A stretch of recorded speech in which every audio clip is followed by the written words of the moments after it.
বসলো। আগত রোগী বেরিয়ে যেতেই তাসফি জিজ্ঞেস করলো, ডেকেছেন কেন? নিস্তব্ধ কথার জবাব না দিয়ে তার দিকে একটা খাবারের প্যাকেট এগিয়ে দিল। তাসফি তা আর চোখে একবার পরখ করে গোসা করে বলল, কি?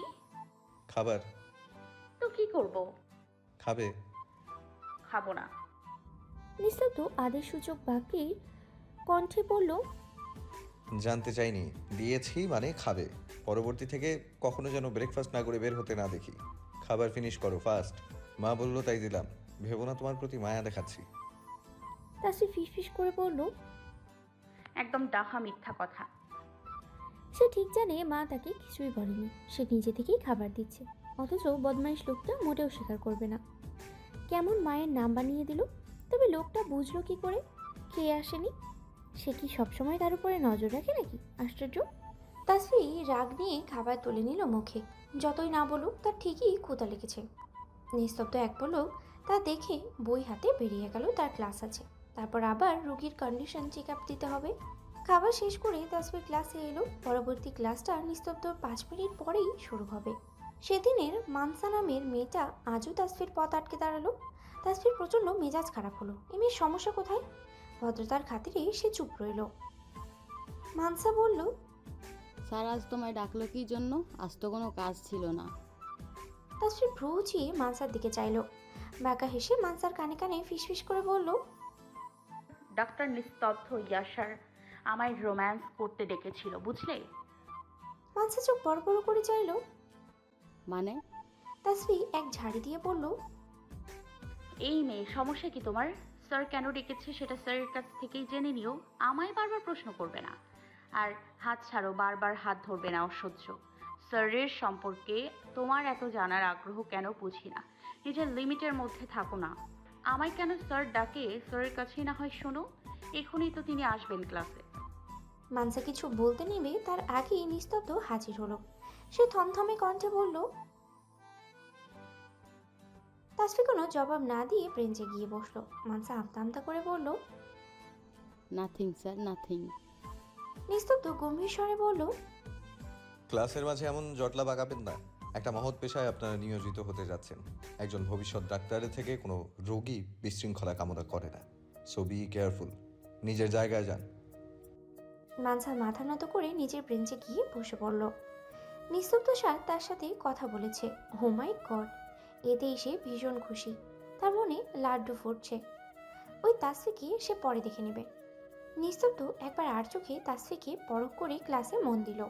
রাতে তাসফি ঘুমানোর আগে নিস্তব্ধকে উদ্দেশ্য করে রাগ দেখিয়ে বলল, খবরদার, আপনি যদি আর আমায় আপনার চেম্বারে ডেকেছেন, আমি কেন আপনার চেম্বারে যেতে যাব বলুন তো? আপনার জন্য আমার অন্যের সাথে গলা বাড়িয়ে কথা বলা লাগে। নিস্তব্ধ ভ্রু উঁচিয়ে চাইল, বলল, কেন? কি সমস্যা? জানি না, বেশি কথা বলবেন না। নিস্তব্ধ এই পুচকে মেয়ের রাগ দেখে আশ্চর্য হয়ে যায়। মাঝে মাঝে মনে হয় সে নয়, এই মেয়েটাই তার শিক্ষক। ও, এখন তো তিনি পুচকে নয়, 18+। নিস্তব্ধ ফোঁস করে নিঃশ্বাস ছাড়ে। নিজ কাজে মনোযোগী হয়। রাতের অন্ধকারকে ছাপিয়ে ভোরের আলো ফুটে ওঠে। সূর্য উদয় হয় ধরণীর বুকে। কি এক অপার বিস্ময়! প্রতিটা দিন নিয়ম করে সূর্যি মামা উকি দেয় পৃথিবীর বুকে। এ যেন এক অপরূপ জাদু, সাদা জাদু, যে জাদু মানব জাতির নিত্য নতুন কাজে লাগে। কালো জাদু নয়, যা মানুষের ক্ষতি করে, মানব জাতির কাজকে ক্ষতবিক্ষত করে। কলেজে যাওয়ার আগে ওসমান শেখ নিজ ঘরে ডেকে পাঠালেন নিস্তব্ধ আর তাসফিকে। দুজনে পৌঁছতেই দাদু তাদের অফার করলো সিলেট ভ্রমণের জন্য। যেহেতু তাদের অনেকটা দিন তো হলো বিয়ে হয়েছে, তাও ঘুরে আসা দরকার।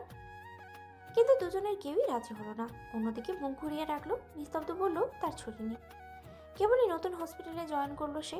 অনেক এক্সপিরিয়েন্স লাভ করা বাকি আছে তার। এখন শুধু শুধু সময় নষ্ট করার কোনো মানেই হয় না তার। তাসফি অজুহাত দেখালো তার ক্লাস আছে, ইম্পর্টেন্ট, মিস দেওয়া যাবে না। অতঃপর দুজনেই চলে গেল ভিন্ন যানবাহনে। একজন গাড়ি, অপরজন রিকশায়। দাদু হতাশ হলেন। দুজনের গন্তব্য তো একই, তবে কেন পথটা ভিন্ন করে নেবে তারা? এক পথে থাকলে তো চলার পথ আরও সহজ হবে। একসঙ্গে পাশাপাশি কাছাকাছি থাকলে তো কাঁধের বোঝা কম ভারী মনে হবে, সময় কম ব্যয় হবে। কবে বুঝবে তারা নিজেদের? কবে এক হবে তারা? কবে ধূসর রংধনু রঙিন করবে তারা? কবে? সকালে ঢাকার যানজটটা পূর্ণ একটা শহর। সকলেই নিজেদের কর্মজীবনে ব্যস্ত। কেউ ডাক্তার, কেউ ইঞ্জিনিয়ার, কেউ বা অফিস কর্মী। আর এই মাঝে দ্বিতীয় শ্রেণীর কিছু যুবক যুবতী ছাত্রছাত্রীর দল। তারাও ছোটে সকাল সকাল পড়াশোনার তাগিদে, ব্যস্ত ভঙ্গিতে। একটু ফাঁকি দিলেই তাদের ভবিষ্যৎ অন্ধকার।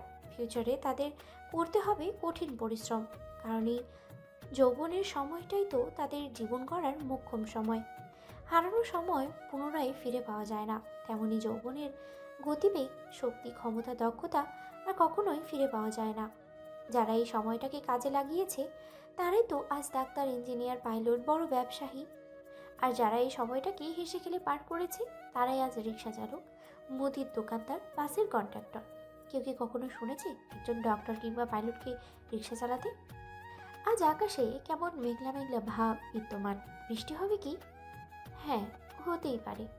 বর্ষাকাল তো চলেই এলো। এখন থেকে প্রতিদিন তাসফির ছাতা নিয়ে বের হতে হবে। কখন বৃষ্টি চলে আসে বলা তো আর যায় না। তাসফির অধ্যয়নরত প্রাইভেট মেডিকেল কলেজটির সঙ্গে লাগোয়া সাইডি হসপিটাল, অর্থাৎ এই কলেজের আন্ডারে ডান পাশে রয়েছে হসপিটাল, যাদের নিত্যদিন কয়েকশো মানুষের আনাগোনা। আর বাম সাইডে তাদের কলেজ বিল্ডিংগুলো। তাদের কলেজের নাম প্যাশন প্রাইভেট মেডিকেল কলেজ। নাম ডাকও আছে বেশ। কলেজে প্রবেশের মুখে তাসফি দেখলো একটা 6-7 বছর বয়সী মেয়ে ফুল বিক্রি করছে। মেয়েটাকে মানসার সাথে আরও কিছু মেয়ে ছেলে বিরক্ত করছে। এই যে আবার শুরু হয়েছে এদের বাদরামি। তাসফি ভ্রু কুঁচকে সেদিকে এগিয়ে গেল। কি হচ্ছে এখানে? ওকে কেন বিরক্ত করছো তোমরা? তোমাদের আর কোনো কাজ নেই? সারা দিন ওর পেছনে লেগে থাকো সুপার গ্লু আঠার মতো। ছেলে মেয়েগুলো তাসফির দিকে চাইলো। ওদের মাঝে একটা ছেলে শয়তানি হেসে কৌতুক করে বলল। আর কিছু বলতে সুযোগ পেল না ছেলেটি। তার আগেই তাসফি ঠাস করে ছেলেটার গালে থাপ্পড় মেরে দিল। সকলে চোখ বড় বড় করে চাইলো। তাসফির রাগে শরীর চিরবির করে উঠল। সে রাগে ফুঁসে বলে উঠল, বাড়িতে মা, বোন, ভাই নেই? হ্যাঁ, গায়ে সাদা অ্যাপ্রন জড়িয়ে এভাবে মানুষকে হেনস্থা করতে তোমাদের বিবেকে বাঁধে না? এটা কোনো ভার্সিটি নয় যে এখানে তোমরা রাজনীতি করবে। এটা একটা মেডিকেল কলেজ প্লাস হসপিটাল। একটা সম্মানিত পেশায় তোমরা ভবিষ্যতের কাজ করতে যাচ্ছ, সেখানে তোমরাই এইভাবে সব কিছুর অবমাননা করছো। সরকারিতে চান্স পাওনি, বাবা মায়ের টাকা আছে বলে প্রাইভেটে পড়ছো, আবার রাস্তাঘাটে এসব করে বেড়াচ্ছ। লজ্জা করে না তোমাদের? একটা ছোট বাচ্চা মেয়ের সাথে নোংরামিমূলক কথাবার্তা বলতে বিবেকে বাঁধে না তোমাদের? তুমি বেশি কথা বলো না তাসফি। আমার বাবা এই হসপিটালের শেয়ার হোল্ডার। আমার যা ইচ্ছা আমি তাই করব, এতে তুমি বলার কে? আমি 100 বার। মানসার কিছু বলতে নেবে তার আগেই তাসফি ঠাস করে ওর গালেও চড় বসিয়ে দিল। অনেক হয়েছে। এসব কিছু বিকৃত মস্তিষ্কের মেয়ে ছেলে দেখলেই তার গা চিরবিরিয়ে ওঠে। এরা নিজেদের ভাবেটা কি? দেশটা তাদের বাপের হোটেল? ক্ষমতা থাকলেই দেখাবে। আর কেন সাধারণ পাবলিক কি বাণিজ্য লেপেসেছে? মানসা ভ্যাবলাকান্তের মতো তাকিয়ে রইল। রাগে তার শরীর ফেটে যাচ্ছে। এই তুচ্ছ মেয়েটার কত বড় সাহস তার গায়ে হাত তোলে! এর শোধ সে নিয়েই ছাড়বে। তাসফি তা তোয়াক্কা না করে মেয়েটার হাতে কিছু টাকা দিয়ে পাঠিয়ে দিল।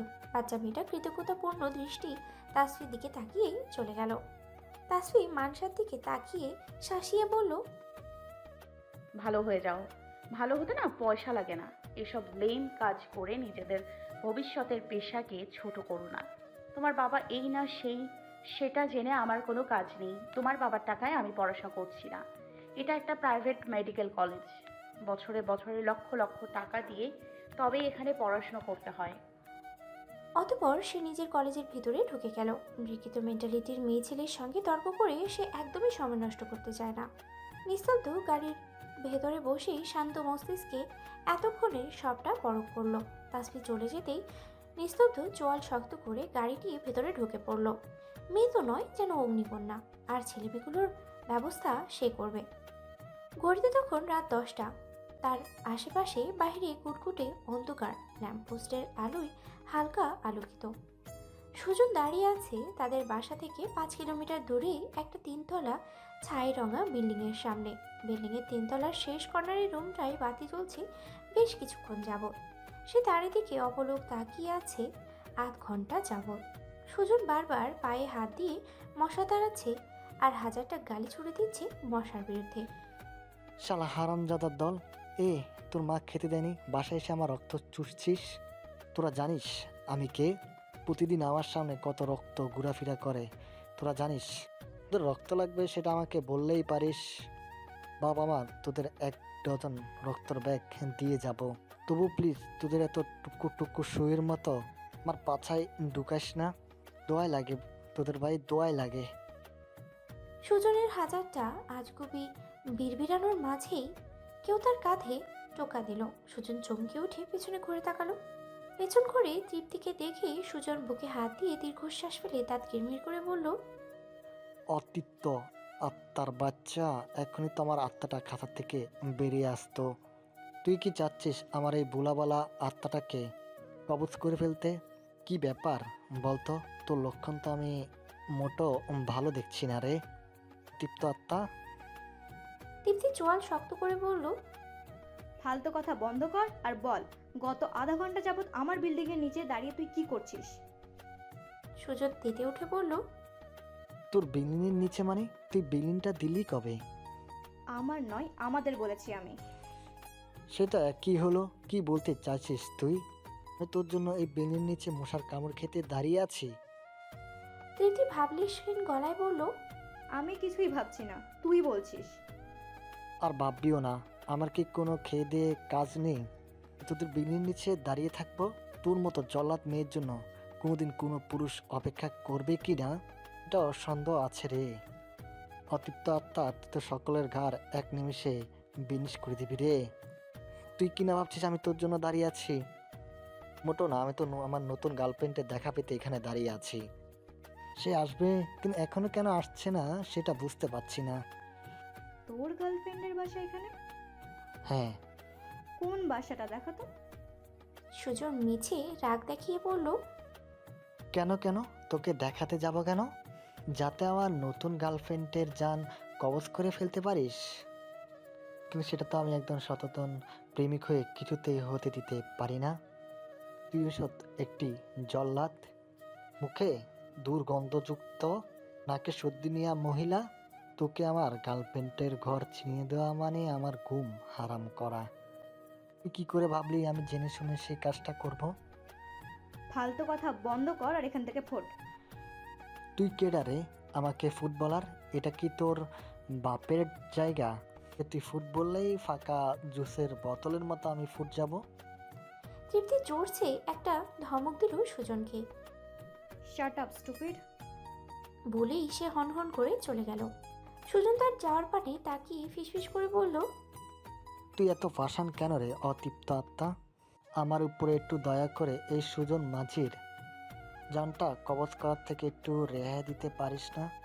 তা না করে এই বাসার পহিত ড্রেস পরে আমার সামনে এসে মাথাটাকে এলোমেলো করে দিয়ে গেলি। রাত অনেক হলো। তাসবি হাসি খুশি মুখে নিস্তব্ধ রুমে প্রবেশ করলো। দেখলো অসহ্য লোকটা সোফায় বসে দক্ষ হাতে এক মোড়ে ল্যাপটপে আঙ্গুল চালিয়ে যাচ্ছে।